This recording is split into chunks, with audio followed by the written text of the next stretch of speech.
Hey guys, Metal Jesus here. Now, over the years, I've released 4 PS2 Hidden Gems videos.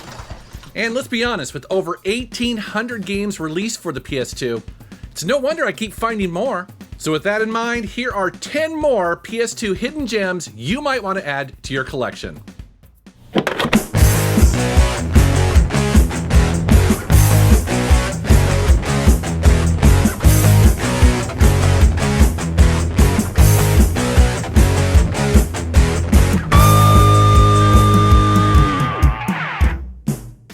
Alright guys, let's go ahead and get started with a game called Seek and Destroy.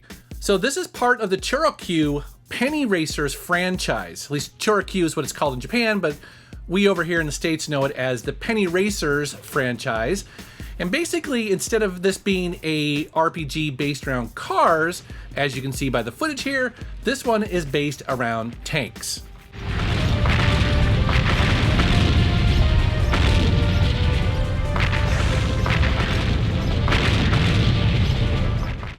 Yes, you heard that correctly. When I said a tank RPG, I really mean it.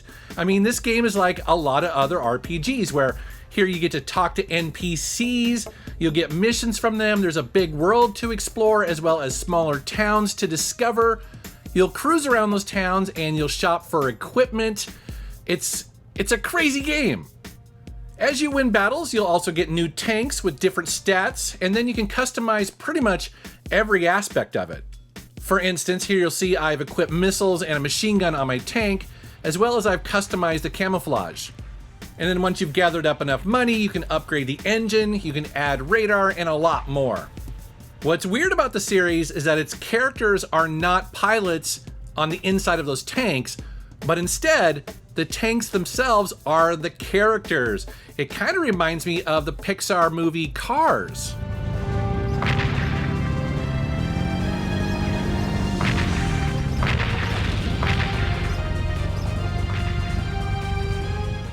As you can see here, the graphics definitely don't look that good, but the environments are pretty much destructible, which makes blowing up stuff really fun.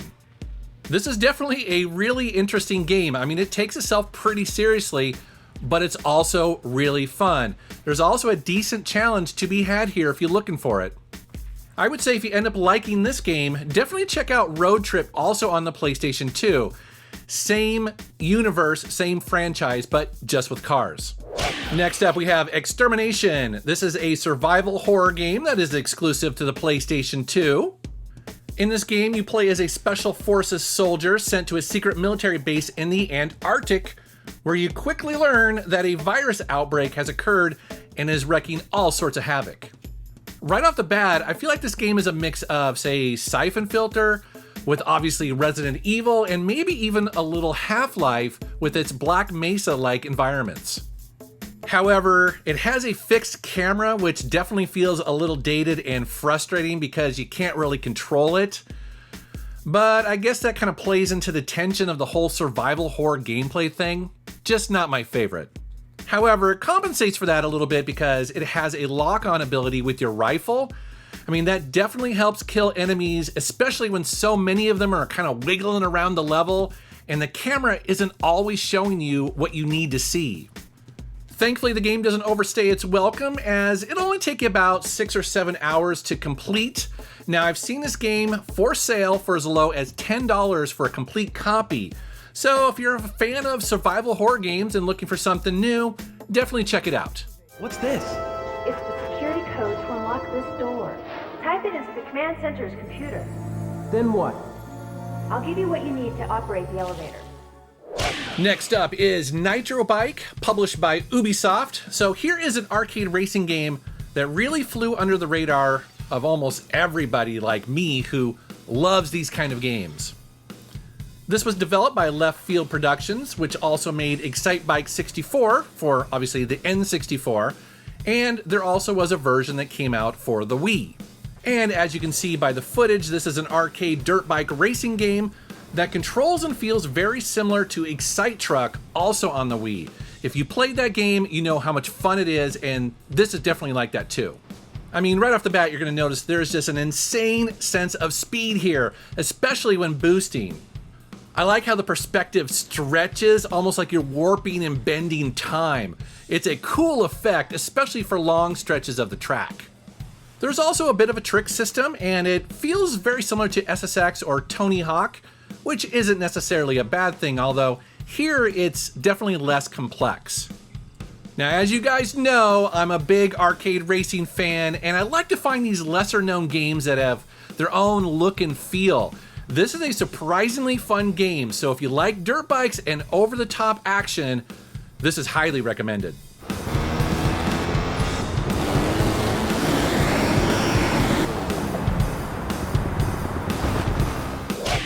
Dual Hearts. This is an action RPG that is exclusive to the PlayStation 2. This game came out around the same time as another popular action RPG. That is the original Kingdom Hearts, and therefore I think it kind of unfairly got overlooked. And I get it, it's hard to compete with Disney and Squaresoft characters. In this RPG, you wander around Sono Island in search of a legendary Dream Stone. What that means is that you enter people's dreams to look for lost keys, treasures, and other items to move the plot along.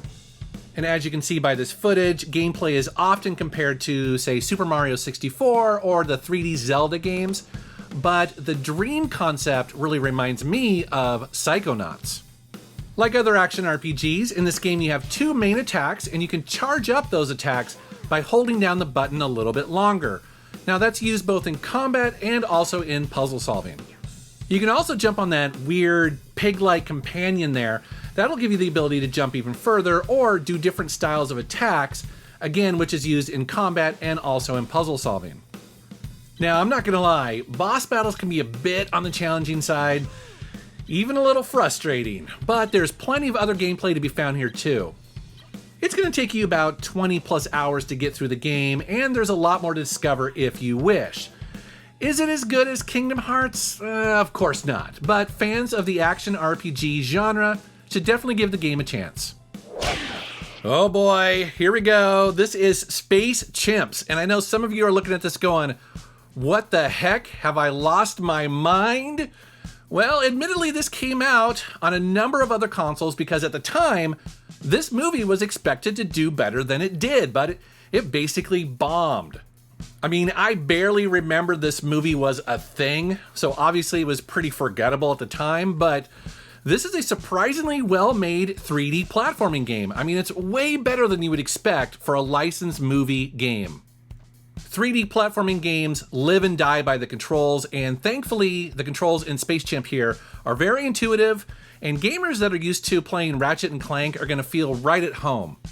Now, in my mind, it's really the level design that really stands out. I mean, it's full of really interesting things to find and discover. Now, I particularly like that some of the platforms tend to kind of move around, making timing your jumps all that more challenging. Now, admittedly, on the PlayStation 2, the graphics are a little choppy with some frame rates kind of dipping here and there, but honestly, it's nothing that should hinder your enjoyment. Now, be warned, this is not a very challenging game overall, and it's got some pretty brain-dead enemy AI.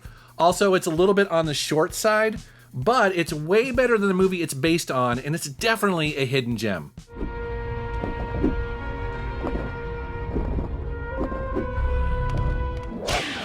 Here's a game that I originally reviewed back when it was new, and it blew me away then. So this is one of the first cover-based shooters that I certainly ever played. And like I said, I was very impressed with it. So it's really exciting to go back and replay it for this video.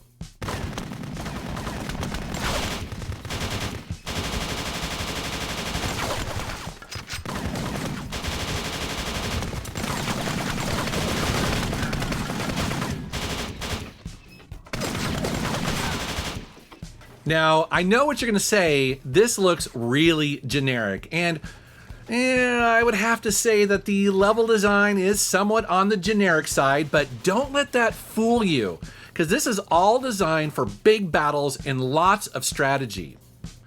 So again, the big selling point for Kill.Switch was its cover-based shooting, and maybe other games came out that tried to do it before, but this was the game that really tried to perfect it. And I like how it just uses the L1 button to make you stick to walls. I kind of feel like this has been lost on newer cover-based shooters where they try and guess if you actually want to hide or not, sometimes leading to kind of frustrations like in games like Uncharted. I mean, Uncharted's great, but this one, it's very precise, it's very clear, and it works really well. And again, despite fairly generic level design, it's still really exciting to kind of work your way slowly through a level, taking cover and just trying to survive. I mean, I have to say, this game is still really fun to play even today. It's a really cool game. If you haven't checked it out, you usually can get it pretty cheap, so definitely pick up Kill.Switch. Hypersonic.Xtreme. Oh yeah, baby, you know it's great when it's got the Xtreme in the title. Maybe to no one's surprise, Hypersonic.Xtreme was released as a budget title. This futuristic racing game is immediately going to be compared to, say, the Wipeout or F-Zero series, and it definitely takes a lot of inspiration from both of those, but I feel like for the better. Like those classic games, you control a hover car as you glide across these futuristic landscapes. And also like those games, you use the shoulder buttons to control your turn. It allows you to kind of glide around corners with a little bit more control, and that's definitely the key to winning races. Also, jumps are a big part of this game, so knowing when to boost off big jumps will determine whether you're going to come in first or last. There's also a really cool track level editor that is very intuitive to use. You see me using it here, and again, you don't have to have any experience creating tracks to just have a lot of fun with this, create something really wacky. Now, obviously, there are a ton of games that kind of tap into this F-Zero-like style, but I've seen this game sell for as little as $5 used, and for that price, you can't really go wrong, especially if you like these type of racing games. Here's a game so many people told me about, and I finally got a copy. That is Asterix and Obelix Kick Buttix. And as you can see from this footage, it is a 3D action platformer slash beat 'em up game based on popular comic characters. So the game takes place in about 50 BC, where two friends from a village are trying to push back a Roman occupation. Now, it may not look like it, but this is quite possibly the best game in this video, and it's certainly one of the most fun and polished. You primarily play as Asterix, but you do switch over to Obelix when a little more muscle is needed. And let's not forget that you have a little dog that can be commanded to bite the butt of an enemy to help distract them. It's hilarious and very handy if they have a shield and you need to like temporarily distract them when you open them up for an opportunity for attack. So like I mentioned, it's a 3D platformer, which is to be expected, but again, it's very much a beat 'em up. So you'll be spending a lot of time taking out Romans of all different styles and different attack methods. Again, sometimes you have to switch between characters, you have to use your dog to distract them. It's pretty cool. You'll also spend some time puzzle solving, like say, to get a door open so that you can move on to the next level.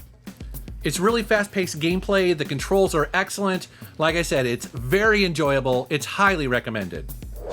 Here's something a little bit different. This is Project Snowblind. So this is a first-person shooter game developed by Crystal Dynamics. They may sound kind of familiar because they are the makers of Gex, also Legacy of Kain, and the later Tomb Raider games. Originally, Project Snowblind was conceived to be a multiplayer-focused version of the Deus Ex games, but then they turned it into its own game, but yet it still has many of the cybernetic super soldier elements of that series. I think gameplay-wise, this reminds me of the first-person shooter Black, and that's definitely a good thing. And like Black and Deus Ex, there are a lot of scripted elements here, a lot of scripted action, and thankfully it controls very well. Plus, because you are a cybernetic super soldier, you have a bunch of different augmentations, again, very similar to Deus Ex. For instance, one of your augmentations will allow you to look through walls and track the enemy, or perhaps you want to slow down time and maybe move between bullets. Early on in the game, you get an energy shield that withstands physical damage and more as the game goes on. I'll be honest, it's not a super polished game. I mean, I did run into some hilarious glitches and weirdness. Plus, it's a little on the generic side, but I do think it's a solid first-person shooter and I enjoyed it quite a bit.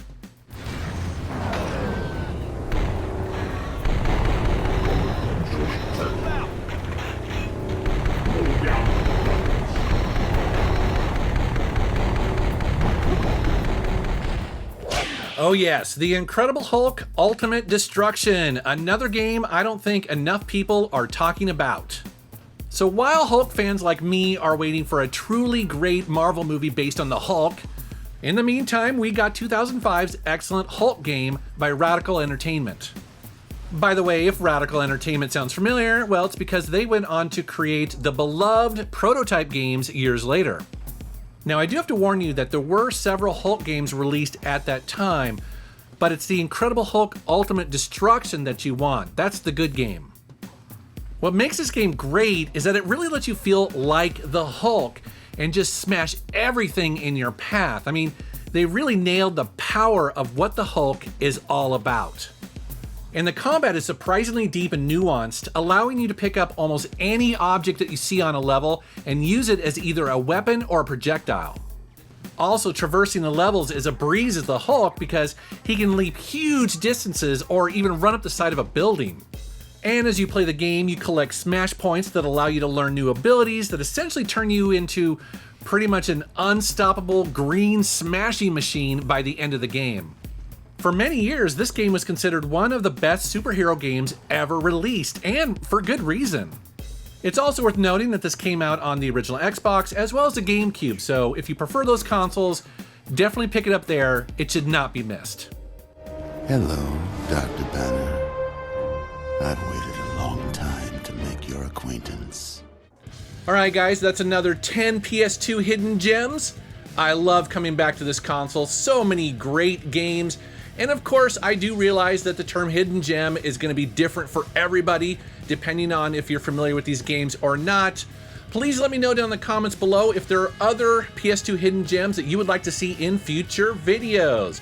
Alright guys, thank you so much for watching, thank you for subscribing, and take care.